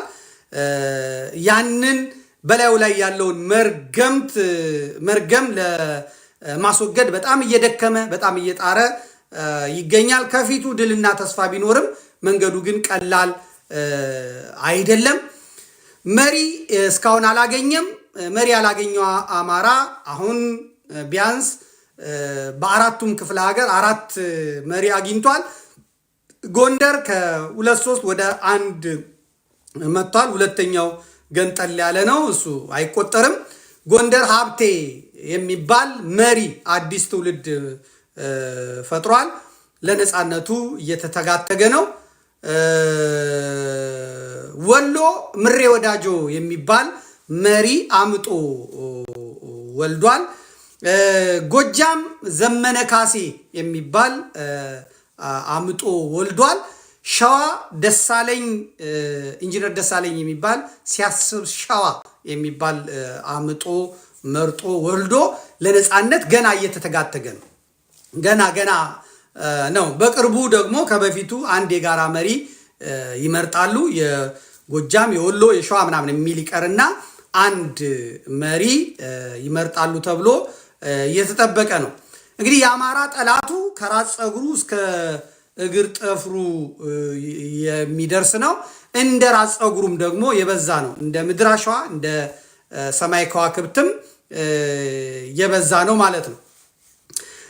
ትግሉንም የጀመረው በቅርቡ ቢሆንም ከጥፋት ለመታደግ የህልውና ትግሉ የተደቀነበትን የመጥፋት አደጋ ቀልብሶ በብዙ ፈተናና በብዙ መልካም እድሎች ታጅቦ አሁን እንደምናየው እየወደቀ እየተነሳ እያነከሰ እየሮጠ እየተንፋቀቀ እየተንከባለለ ወደፊት የቀጠለ ነው። ትግሉ አድካሚ ቢሆንም በረጅም ጊዜ ትግል ሊለዩ የሚችሉትን ችግሮች፣ ድክመቶች በአጭር ጊዜ ውስጥ ለይቶ ነቅሶ አውጥቶ እየታገለበት ነው ማለት ነው። ትግሉ እንደ ጎርፍ ስለሆነ ሁሉም እታገላለሁ ብሎ አስቦ ያልነበረ ስለሆነ እና ድንገቴ ስለሆነ አስተማሪው ከሚያስተምርበት ትምህርት ቤት፣ ተማሪው ከሚማርበት ትምህርት ቤት፣ ነጋዴው ከሚሰራበት ምናምኑ ግር ብለው መጥተው ምን እናርግ ብለው ጥቂት ወታደሮች ጥቂቶች ተነስተው የጀመሩት ትግል ስለሆነ ከየት እንደመጣ ማን እንደሆነ ምን እንደሆነ ስለማይታወቅ ዱርዬውም ሌባውም ሴረኛውም ምኑም የተቀላቀለው ስለሆነ ይሄንን የበግ ለምድ የለበሰ ተኩላ ለመለየት ደግሞ ጊዜ የሚያስፈልግ 10 ዓመት 15 ዓመት 7 ዓመት 8 ዓመት ቢያስፈልግም በአጭር ዓመት ከምናምን ውስጥ ማን የአማራ ታጋይ ማን ሾተላይ ማን ሴረኛ ማን ባንዳ እንደሆነ ለይቷል። አንዳንዶቹን እርምጃ ወስዷል፣ አንዳንዶቹን ቀን ይጠብቅላቸዋል፣ አንዳንዶቹን መጋፈጥ ጀምሯል ማለት ነው። ይሄ እንግዲህ የአማራው ትልቁ ስኬቱ ነው። በገዛ ልጆቹ በራሱ ሀብት የገዛ ወታደሮቹን ማሰልጠን ጀምሯል። ተቋም መገንባት፣ ወረዳ፣ ቀበሌ፣ ዞን፣ ከተማ የመሳሰሉትን ነገሮች ማስተዳደር ጀምሯል። አማራ የነብርን ጭራ ይዟል። ከማሸነፍ በቀር ደግሞ ሌላ አማራጭ ስለሌለው ያንኑ የሚያሸንፍበትን መንገድ ይዞ ወደኋላ ይቀጥላል። ከነ ፈተናው ከነ ችግሩ ከነ ምኑ አማራ ሄዷል ማለት። ምክንያቱም አማራ ወደኋላ ነው የቀረው። የኢትዮጵያ የፖለቲካ ሜዳ ይሰጠው የነበረውን የመጫወቻ መብት ሳይጠቀምበት ቀርቷል። ትግሬ ሆኖ ተደራጅቶ በትግሬነቱ እየዘፈነ እየኮራ ሲኖር ኦሮሞ ኢትዮጵያ የምትባል ሀገር ረስቶ ኦሮሞ የምትባል ሀገር ፈጥሮ በዘፈን በግጥም በስነ ዜማ በምናምን በስዕል ኦሮሚያ የምትባል ሀገር ፈጥሮ የራሱን የፖለቲካ ማንነት ሲገነባ ትግሬም እንደዛው ሲገነባ ጉራጌ ሳይቀር ወላይታ ሳይቀር አፋር ሳይቀር ሱማሌ ሳይቀር ቤንች ሸካ ማጂ ሳይቀር እነዚህ ሁሉ በራሳቸው እንዲገነቡ አማራ የሚባል ጠላት እንዳላቸው ነፍጠኛ የሚባል ወራይ እንዳለ ዋላ ያስቀራቸው እሱ እንደሆነ ኦርቶዶክስ የምትባል ሃይማኖት እንደገደለቻቸው ተደርገው ሲሰበኩ ኖረው አማራ ግን ራሱን እንደ ዝሆን ቆጥሮ ራሱን እንደ ሁሉ ነገር ቆጥሮ ይሄ ችግር አይደርስብኝም ብሎ የትም አይደርሱም ብሎ በሩጫ ቀድማቸዋለሁ ልጅ ቢሮጥ አባቱን አይቀድምም ብሎ ዝም ብሎ ሲያያቸው የከረመው ማለት ነው።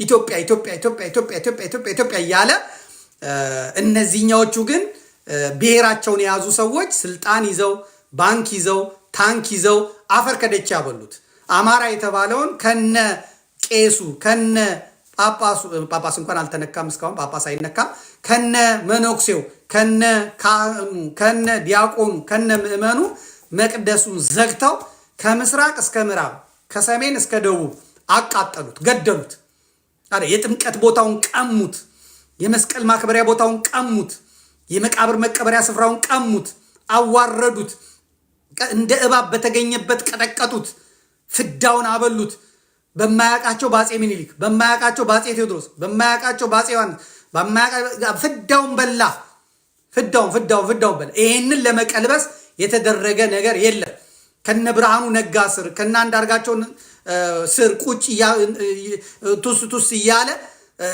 የሌለ ምናብ እየፈጠረ አማራ ነኝ ማለት ውርደት ነው እያለ እንደ ውርደት ራሱን እየቆጠረ እየሰበከ ኖረ ማለት ነው።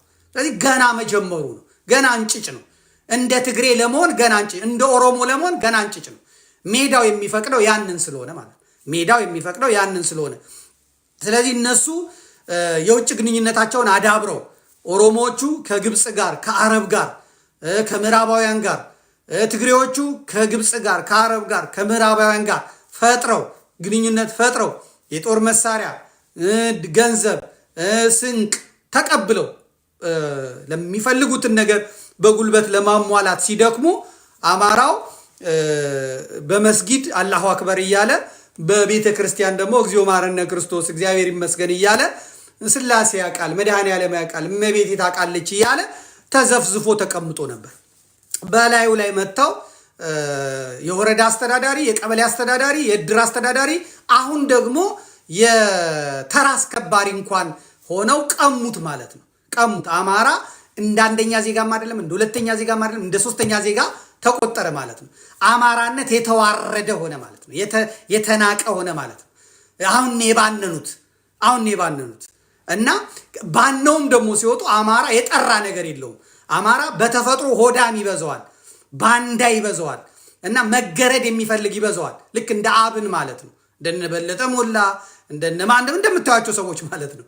ህዝባቸው እያለቀ እነ ጣሂር መሐመድ ገበሬው ማዳበሪያ አልደረሰ ዘርበል አልሰማም ጥፋ ከዚህ እኔ የገበሬ ልሰማ አማራ ክልል ተወልደው አማራውን የሚንቁ አማራውን የሚያዋርዱ እንደነ አረጋ ከበደ እንደነ ተመስገን ጥሩነህ አይነቶች የገዛ ወገናቸው ላይ ቦምብ ድሮን የሚያዘምቱ የገዛ ቀያቸው እናት አባታቸውን ወንድምታቸው ላይ የሚያደርጉ ሰዎች ተፈጠሩ ማለት ነው። እና አማራ በጣም በዚህ ባጭር ጊዜ ውስጥ እነዚህን ሁሉ ለይቷል ማለት ነው።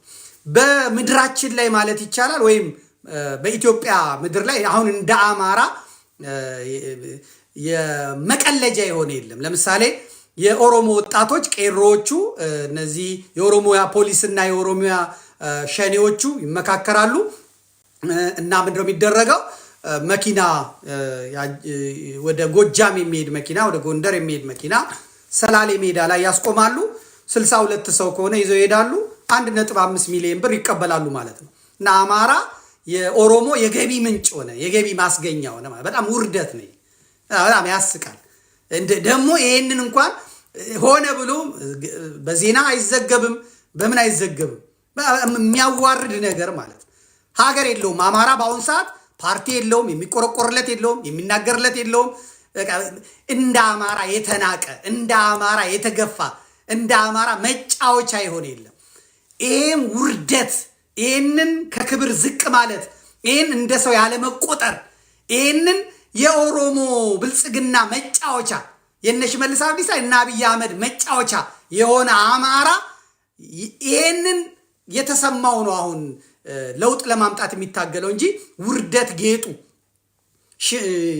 ነውር ጌጡ የሆነበት ባርነት ግርድና ልማዱ የሆነ ሰው አይሰማውም። ለምን ሺህ ሰው አይታረድም እና ሺህ ሰው አይገደልም፣ ሺህ ሰው አይፈናቀልም። ይሄ ነው አሁን አማራን እንዲህ አይነት ማህበረሰብ ለምን የሚል እንደ እስራኤል አይነት ትውልድ መፍጠር ነው የሚያስፈልገው። እስራኤላውን ማንም ይሁን ማንም በዜጎቹ አትደራደርም። አንድ እስራኤላዊ ዜጋ ስንት ዋጋ እንደሚያስከፍል ይሁት። ስንት እስራኤላውያን ናቸው ፍልስጤማውያኖቹ ያገቱት። እነዛ በመታገታቸው ዛሬ ተመልከው። እስራኤላውያን ግን እንዲህ ለመሆን በጀርመን የደረሰባቸውን ታውቃላችሁ። በሁለተኛው ዓለም ጦርነት የደረሰባቸውን ታውቃላችሁ። ከዛ ተነስተው ከተበተኑበት መጥተው ያን የውርደት ያን የራስን ዝቅ የማድረግ ያን ታሪክ ነው የቀየሩት።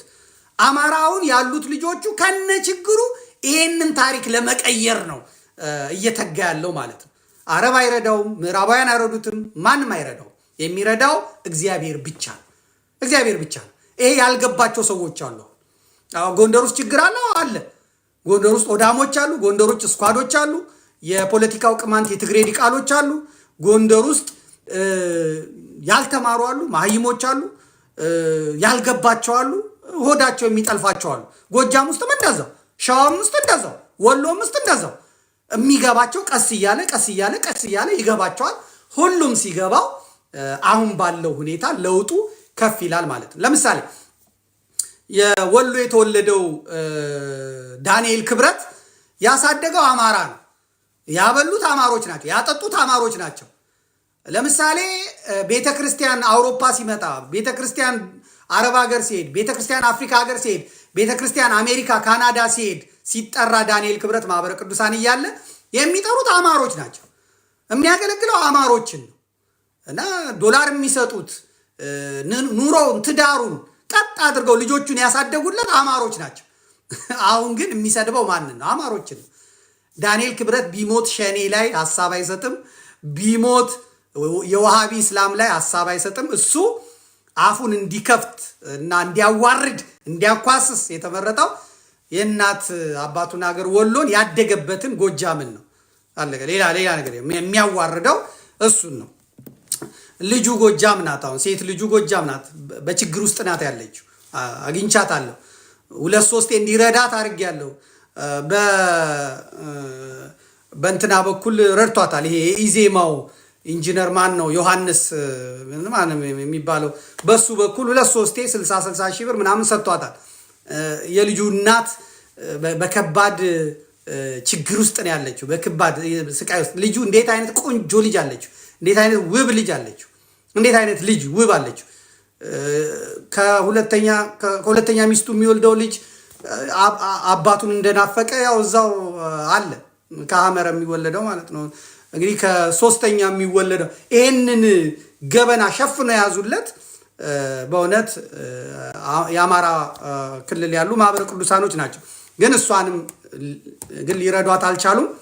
እግዚአብሔር ካለ እንግዲህ የዘመድ ቲቪ ስለጀመረ አንድ ቀን ኃላፊነት ስላለብን የዳንኤል ክብረትን ልጅ ከኔ ጋር በጣም እንገናኛለን፣ ከኔ ጋር በጣም እናወራለን። ምንም ልረዳት አልቻልኩም። ቢረዳት ጥሩ ነው። እንዲህ አይነት የተፈጠረበት ስለሆነ አማራ ምንም ማድረግ አንችልም። ግን አማራ ያሸንፋል። ጎንደርን እንመልከት። እንግዲህ ጎንደርን ስንመለከት ጎንደር ያው የቴዎድሮስ ሀገር ነው፣ የጀግኖች ሀገር ነው። ጎንደር ፈተናዋ እየቀለለ እየቀነሰ የመጣ ይመስላል በአንድ በኩል ደግሞ የከበደው ነገርም እንዳፈጠጠ ነው የሚኖረው። አንድ ካልሆናችሁ ከተለያያችሁ ተለያይታችሁ የምትንቀሳቀሱና በአንድነት የማትታገሉ ከሆነ ጎንደርም ትወድማለች፣ እናንተም ትወድማላችሁ፣ እናንተም ትጠፋላችሁ ብዬ ተናግሬ ነበር። በዚህ ምክንያት እና ቤስክስ እና ደግሞ የጎንደር ስኳድ በሙሉ ያችን ቆርጦ ሲዘፍንብኝ ሲያቀራራብኝ ከርሞ ነበር። ያ ማሳሰቢያ ግን ጎንደሮቹ ሰምተው ጎንደሮች በተቻለ መጠን ወደ አንድነት ፈጥረው ጠላትን መመከት ጀምረዋል። እንዲህ በማለቴ ጎንደር ተሰደበ፣ ጎንደር ተነቀፈ ብለው በመጠምዘዝ ፖለቲካ ሲሰሩብኝ የነበሩት ሰዎች አሁን ድምጥማጣቸው ጠፍቷል። አንድ ስኳድ የለም። አንድ የፖለቲካውም ስኳድ የቅማንቱም ስኳድ የአማራውም ስኳድ የለም። በቃ አለቀ። እነዚህ በሙሉ ድምጥማጣቸውን የጠፋው እያየኋቸው እነ አቤስክስ ሟሙተዋል። እያየኋቸው ነው ሟሙት። እፎይ ከመረጃ ቲቪ ከወረደልን በቃ ዋናው ችግራችን መረጃ ቲቪ ላይ እያለ ቁጭ ብሎ ነበረ እኛን መሬት ላይ ያሉትን የሚጠመዝዝብን የሚከፈል አብይ አህመድ እየከፈለው አብይ አህመድ እየሰጠው እንደዚህ የሚከፋፍልብን መረጃ ቲቪ ባለቤቶችንም የነገርናቸው እንዲያስወርድብን ነው ሲሉ የነበረው። ያው እኔ ተመልሼ መጥቻለሁ። ዘመድ ቲቪ ብዬ መጥቻለሁ። በቴሌቪዥን አሁን ጎንደር ያዩኛል፣ ባህርዳር ያዩኛል። ይፈርዳል ሰው። እኔ የምናገረው ነገር ውሸት እውነት የሚለውን እየፈረደ ይሄዳል ማለት ነው። ከዚህ በኋላ ጎንደር የሚሆን ጎጃሜ፣ ወለዮ የሚሆን ሸዋ፣ ጎጃም መጋጥ አይቻልም። መጋጥ አይቻልም። በቃ ደንቃራ ነው የምሆነው። ደንቃራ ነው የምሆነው። ከህዝብ ፊት የህዝብን ችግር ነው ይዤ ወደፊት የምመጣው ማለት ነው። እንግዲህ የጎንደር ፋኖች በተቻለ መጠን ሰምተው የነ ሀብቴና የነ ባዬ ቡድን አንድ ሆኗል። እግዚአብሔር የተመሰገነ ነው። አሁን ችግር የለም ማለት አይደለም። ችግሩ በጣም ዝቅተኛ ነው። ችግር ሊፈጥሩ የሚችሉት በአሁን ሰዓት ሁለት ሰዎች ናቸው። እና ሀብቴ የሚመሩት ውስጥ ሁለት ሰዎች ናቸው። እነሱም ደግሞ ጃስ ከተባሉ የሚያቆሙ ናቸው። ተሼና ጆኒ አቁሙ፣ ከስኳድ ጋር ከምናምን ጋር ያላችሁን ነገር አቁሙ። እሷን ካቆሙ በጣም ጥሩ ይሆናል ብዬ ገምታለሁ። ምክንያቱም እነ አባቶችም ከነሱ ጋር ናቸው። ሰፊውንም ኃይል የያዙት እነሱ ስለሆኑ ማለት ነው። የፖለቲካው ቅማንት የትግሬ ዲቃላው ስኳድን ብትንትን ወጥቷል። የአዲግራትና መቀሌ ቢሮ ከፍቶ የጎንደር አማራን ሲያተራምስ የከረመው ኃይል አሁን መግቢያ ቦታ አጥቷል። የአማራ አንድነቱ ሲበረታ በጎንደር አሁን የመጣው ፈተና የክልል እንሁን ጥያቄ ነው እየመጣ ያለው። እንግዲህ ይህንን እንዲፈጥሩ ደግሞ ከሸዋ እና ከጎንደር የተውጣጡ ኃይሎች ሴረኞች መጥተዋል። እነሱም የሚያሸንፉት ነገር የለም። ጎንደር ከህልውናው ከወሎ ከጎጃም ከሸዋ ተለይቶ የሚሆን የለም። የተገነጠለ ጎንደር በወያኔ ነው የሚበላው። የተገነጠለ ጎንደር በሱዳን ነው የሚበላው። ጎንደርን ሊያድነው የሚችለው የአማራዊ አንድነቱ እንጂ የአብን ርዝራዦችና የብልጽግና ካድሬዎች ከፖለቲካው ቅማንቶች ጋር ሆነው ገንጥለውት ጎንደርን የሚያመጡት የለም። ይህን ሀሳብ ይዘው የመጡት እነ አየለች መንበሩ እነሱም እሁድ ዕለት ከተናገርኩ በኋላ ደብዛቸውም ድራሽ አባታቸውም ጠፍቷል። ጎንደሮችም ደግሞ ይህንን እውነት ይዘው ወደፊት መጥተዋል ማለት ነው እና ፈተናው ጣጣው ብዙ ቢሆንም ከፈጣሪ ጋር ግን ጎንደር ይህን ፈተናውን ለመሻገር በጣም እየጣረ ነው። እግዚአብሔር የተመሰገነ ይሁን። ከጎንደር ከአንድነቱ ያፈነገጠው በነ ሀብታሙ አያሌው፣ በነ አቤስክስ፣ በነ እስክንድር ነጋና ፋፍዴኖች፣ በነ አየለች መንበሩ፣ በነ ፓስተር ምስጋናው፣ በነ ምናምን የሚገፋው በማከብረው በምወደው በአርበኛ ደረጀ በላይ የሚመራው ራሱንም የአማራ ፋኖ ጎንደር ጠቅላይ ግዛት እዝ ብሎ እንደነመከታው የሰየመው የጎንደር ፋኖ ቡድን ሰራዊትም እየደከመው ተመናምኖ ወደ ማለቁ መጥቷል። ጎንደሮች አንድ ጥሩ ዘዴ ዘየዱት። ብረት ከምንሳሳብ እታች ያሉትን እናንቃ፣ እታች ያሉትን እንቀስቅስ፣ እታች ያሉትን እንዲነቁ እንዲባኑ እናድርግ በማለት ይህን ዘመቻ በማድረጋቸው በደረጀ ስር ያሉት ሰራዊቶች እየሟሙ ወደ እነ ባዬ ወደ እነ ሀብቴ ሰራዊት እየገቡ እያመናመኑት አሳስተውታል ማለት ነው። ጎንደር ወደ አንድነቱ ሲመጣ ደንግጦ በርግጎ ለአገዛዙ እጁን የሰጠውና ምህረት ገብቷል ተብሎ የተባለውን ባንዳ በትላንትናው ዕለት እንዳያችሁት በቀደም ዕለት ሞቶ ተገኝቷል። የባንዳ መጨረሻው ይሄ ነው ማለት ነው። ሻንቆ የሚባል ታውቁታላችሁ አይደለ? ፋኖ ሻንቆ ኢማም የሚባለው ሞቶ ተገኝቷል። ብልጽግና ካስገባው በኋላ ምክንያቱም አንድነቱ ሲመጣ መቀላመድ ስለማይቻል ቀጥታ ወደ መከላከያ ነው የሄዱት። መሪያቸው ሞቷል። ያ በቴሌቪዥን ኢንተርቪው ሲሰጥ የነበረው ማለት ነው። እነ ደረጀ በላይም እንግዲህ ወደ ከሸጋው ጋር ጦርነት እንገጥማለን ብለው እነ ሰለሞን አጠና እነ መለሰ ምናምን የሚባሉት እነዚህ ተያይዘው ወደ ቋራ ሄደው ነበር። እዛ አካባቢ ሲደርሱ ተውረፉ ተብለዋል። አናርፍም የማለት ነገር አምጥተው ነበረ። እንግዲያውስ እንገጥማለን ብለው ተዘጋጅተው ነበር። ሌሎቹም ሽማግሌም ተልኮ ተወካዮችም ቀርበው ተነጋግረው ነበር። አይ እዚህ ቦታ ለመሄድ ነው ሻዕቢያ ስለጠራን ያንን ከሻዕቢያ ፍሬ ለመቀበል ነው፣ ጥይት ተተኳሽ ለመቀበል ነው ብሎ ነበር። ግን እነሱ ያን ተሻግረው ሄደው ገዢ መሬት ነጥብ ይዘው ለመቀመጥ ነበር። በፍጹም አታልፉም ብለዋቸዋል። እናልፋለን ልንቀበል ነው ብለው ተሟግተው ነበር። ይሄንን ችግር ለመፍታት አርበኛ ዘመነ ካሴ እና አርበኛ ሀብቴ ወልዴ ወደ ኤርትራውያኖቹ በመደወል ምንድን ነው የፈለጋችሁት? ልታጋድሉን ነው? ልታታኩሱን ነው? ምንድን ነው የፈለጋችሁት? ህጋዊ የፋኖ አደረጃጀት አለ። ባሰመርነው መስመር የምንፈልገውን ነገር በዚህ በህጋዊ ፋኖ በኩል ይመጣል። ያለበለዚያ ግን ተጨማሪ በአማራ ፋኖ ውስጥ ቡድን ለሆኑት ሁሉ እየሰጣችሁ ልታታኩሱን ፈልጋችሁ ነው ወይ የሚል ጥያቄ ለኤርትራውያኑ አቅርበዋል። ኖ እኛ ስለጠየቁን ነው በጣም ይቅርታ ብለው ለነ ደረጀ ነግረው በሉ ተመለሱ፣ ባለው አደረጃጀት ውስጥ አንድ ውስጥ ሆናችሁ ታገሉ የሚል ምላሽ እንደተሰጣቸው ከዛው ከደረጀ ከሚመራው ጦር ውስጥ ያሉት ሰዎች ነግረውናል። መከላከያውም እንግዲህ ብቻቸውን ሲያገኛቸው ተታኩሳቸዋል። አሁን በአልጣሽ ጫካና በረሃ ውስጥ ይሄዳሉ ማለት ነው። እኔ አሁንም ጥያቄ ያቀርባለሁ፣ ጥሪ ያቀርባለሁ። ደረጀ በላይ አሁንም አያዋጣህም፣ ወደ አባቶች ተመለስ፣ ከወንድሞች ጋር አብረ ስራ። እስክንድር ነጋና ፋፍዴን አያድኑም። እነ ፓስተር ምስጋናው አንዱ ዓለም ዳዊት ከያዘ መስቀል ከያዘ ፋኖ ጋር ምን ትሰራላችሁ ብለው የሚሰብኩት ሰዎች አያዋጡህም። አሟሟቴን ያሳምርልኝ መጨረሻዬን ያሳምርልኝ ይላሉ ኢትዮጵያውያን ሲጸልዩ። የማታ እንጀራ ይስጥ ነው የሚባለው እና ያንን ጀግንነትን ያንን ወንድነትን በስተ መጨረሻ እንትን እንዳትል ምክሬ ነው፣ እንድትረጋጋ ምክሬ። ቲክቶክ ላይ ምናምን ላይ ያለው እና አበበ እስክስ ምንም አያዋጡም፣ የሰፈር ልጆች አያዋጡም። እንደ ጎንደር አስባችሁ አንዱ ነው። አሁን የኔ ምክር ነው የሚያዋጣው፣ የኔ ምክር ነው የሚጠቅመው እንጂ የሌላው ብርታ ደሬ ጠልዘው ገሌን በለው ገሌን እናጠፋዋለን ገሌ እሱ አይጠቅምም።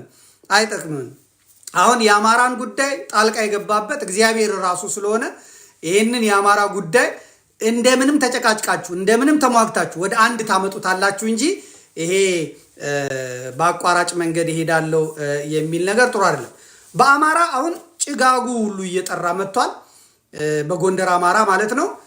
የሰሊጥ ፖለቲካው አፍቃሪ ወያኔው የብልጽግና ባሉ ጸረ አማራ ፋኖ ኮሎኔል ደመቀ ዘውዱም ከአማራ ፋኖ በጎንደርና ከአማራ ፋኖ በጎንደር ጋር ቃታ በመሳብ አቅም ተፈታትሾ ነበር።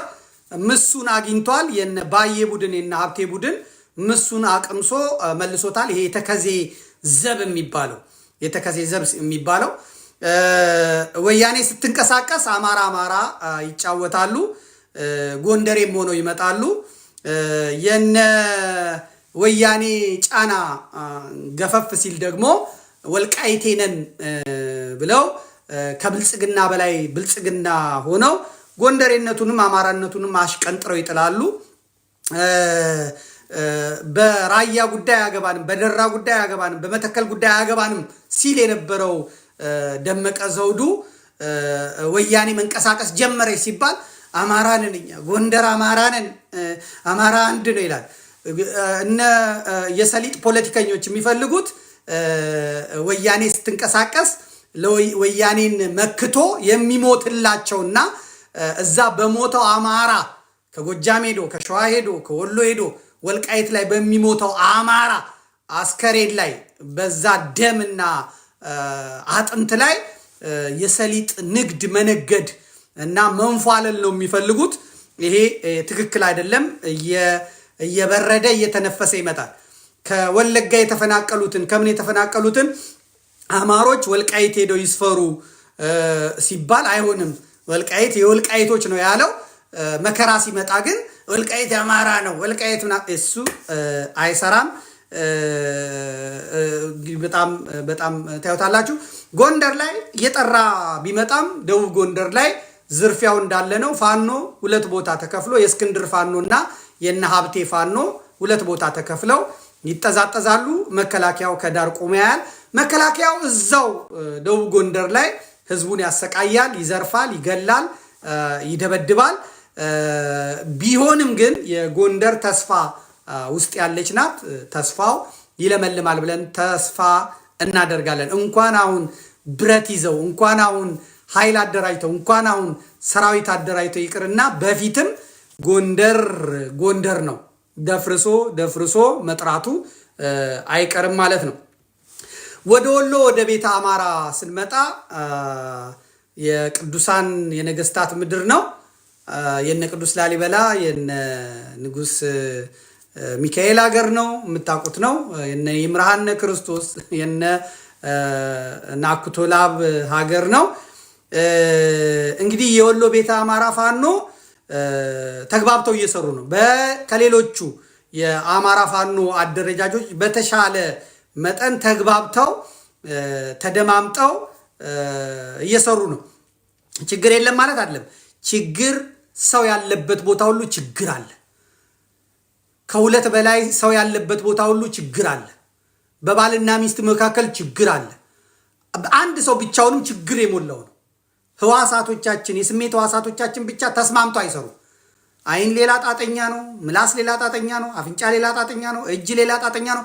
እንኳን የሰው ስብስብ ያለበት፣ እንኳን እስላም ክርስቲያን ያለበት፣ እንኳን የሚያምን የማያምን ያለበት፣ እንኳን ቤተሰቡ አልቆበት ንብረቱ ወድሞበት በበቀል የሰከረ ህዝብ የተሰበሰበበት ቦታ አለመቀወሱ፣ ጨርቁን ጥሎ አለመሄዱ፣ ይሄ ያለበት ቦታ ችግር። ያን ችግር ግን ዋጥ አድርጎ ከወሎ ቤተ አማራ ያየሁት ነገር ጭንቀት ሲበዛባቸው ጸበል ይገባሉ። ጭንቀት ሲበዛባቸው ሱባኤ ይሄዳሉ። ጭንቀት ሲበዛባቸው አባቶችን አምጥተው ጸሎት ያስደርጋሉ። ድርሳነ ሚካኤል፣ ገድለ ጊዮርጊስ ያስነብባሉ። ፈተናው ሲበዛባቸው፣ ሀዘኑ ሲበረታባቸው ማለት ነው። ሙስሊሞቹ ዱዓ ያደርጋሉ፣ ይጸልያሉ። ሼኮቻቸውን አምጥተው ይጸልያሉ። እዛ ወሎ አካባቢ ያለው መደማመጥ እጅግ ደስ ይላል። ከነ ችግሩም ቢሆን ማለት ነው። የፖለቲካ ዘርፉን የፖለቲካ ባለሙያዎች ይዘውታል። የውትድርናውን ክንፍ የውትድርና ባለሙያዎች ይዘውታል። የፕሮፓጋንዳውን ክንፍ የፕሮፓጋንዳ ክንፉ ይዞታል። በተቻለ መጠን ተቋማዊ ቁመናና ተቋማዊ ጥራት ያለው ነገር በማምጣት ላይ ይገናኛሉ። የአንድ እናት የአንድ አባት ልጆች አይደሉም። ከየቦታው ከየሙኑ የመጡ ናቸው። በውስጡ የብአዴን ቫይረስ፣ የትግሬ የወያኔ ቫይረስ፣ የሻዕቢያ ቫይረስ፣ የብልጽግና ቫይረስ፣ የኦነግ ቫይረስ ሊኖረው ይችላል ውስጡ። ነገር ግን አሁን ባለው ሁኔታ ያለው ፍቅር፣ ያለው መተሳሰብ፣ ያለው ነገር በወሎ አካባቢ በጣም ደስ ይላል። እንደ ጎጃም አይደለም። የጎንደሮችም ጥሩ ነው፣ የሸዋም ጥሩ ነው። እንደ ጎጃም አይደለም። ጎጃም የፖለቲካ ስርዓቱን ኃይል አላቸው፣ ጀግንነት አላቸው፣ ወንድነት አላቸው፣ የሰው ኃይል አላቸው፣ ገንዘብ አላቸው። ነገር ግን ፖለቲካውን በስካር መንፈስ መምራት ተገቢ አይደለም። አደባባይ ወጥቶ በጎጃም አማራ ፋኖ ስም የሚናገረው ነው፣ ብዙ ነው። ደግሞ የሚነገረውም ነገር ደግሞ የጎጃም አማራን የሚያኮስስ በምርቃና በጋንጃ በአረቄ መንፈስ የሚናገሩ እስኪመስሉ ድረስ ማለት ነው። እና አንዳንዶቹ ደግሞ የራሳቸውን የፖለቲካል ካፒታል ለመገንባት እና ማሸነፍ ከመጣ ቦታ ለማግኘት ሽቅቅድድም ነው፣ እሽክርክሪት ነው በቃ ያለው እዛ ጎጃም። ይህንን ገምግሞ ማምጣት ያስፈልጋል። አሁን ጥሩነቱ በጎጃም አርበኛ ዘመነ ካሴ አሁን በተመቸው ሰዓት ብቅ ብሎ አይልም። ይሄ በስርዓት መያዙ በስርዓት አሪፍ ተናጋሪ ቢሆንም አንደበተ ርቱዕ ቢሆንም አንደበተ ርቱዕ ስለሆነ በየደቂቃው እየወጣ መደስኮር የለበትም። አንደበተ ርቱዕ የሆኑ ሰዎች አማካሪ ይፈልጋሉ። ያ ብቻ ሳይሆን ደግሞ በተጠና መልኩ በምን ጉዳይ ላይ በሚፈጸሙ ጉዳዮች ሊፈጸሙ በሚችሉ ጉዳዮች ላይ እና ደግሞ በሚጨበጡ እና በሚያሳምኑ ጉዳዮች ላይ ነው እንጂ መናገር ከእንቅልፍ ብንን በተባለ ቁጥር ልክ እንደ ቲክቶከር ልክ እንደ ፌስቡከር ሞቅ ሲለው ስልኩን ከፈት አድርጎ እንደ መቸክቸክ አይደለም። ስለዚህ ጎጃም ይህን ማስተካከል ይችላል፣ እያስተካከለም ነው። እኔ ጎጃም ከገባው በኋላ አርበኛ ዘመነ ካሴ በየሰዓቱ በየደቂቃው ወደ አደባባይ መውጣቱን ትቶታል። መሬት ላይ ስራ መስራቱ ላይ ትኩረት አድርገዋል። እኔ ጎጃም ከገባው በኋላ በየደቂቃው በየምኑ ሃሎ መሳይ መኮንን እንዴት ነህ?